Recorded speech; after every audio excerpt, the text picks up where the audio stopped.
Hi, Pepito Farai is my name. English to Chinyanja. Do you speak English? Umayankhula Chingerezi? Do you speak English?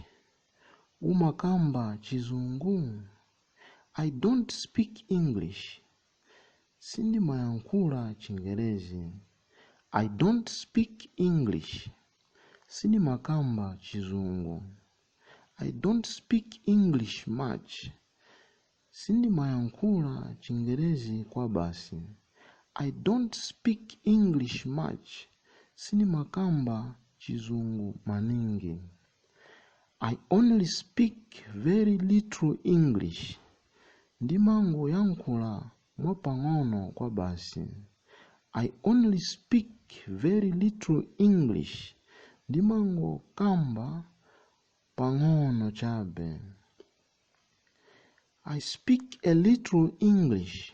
Ndimango yankhula mwapang'ono. I speak a little English. Ndimakamba chabe pang'ono. Please speak more slowly.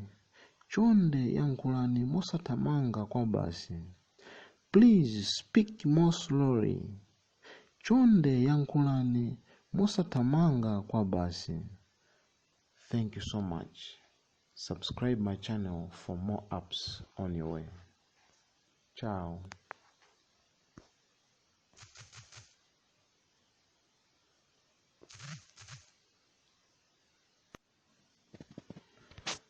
Hi, Pepito Farai is my name.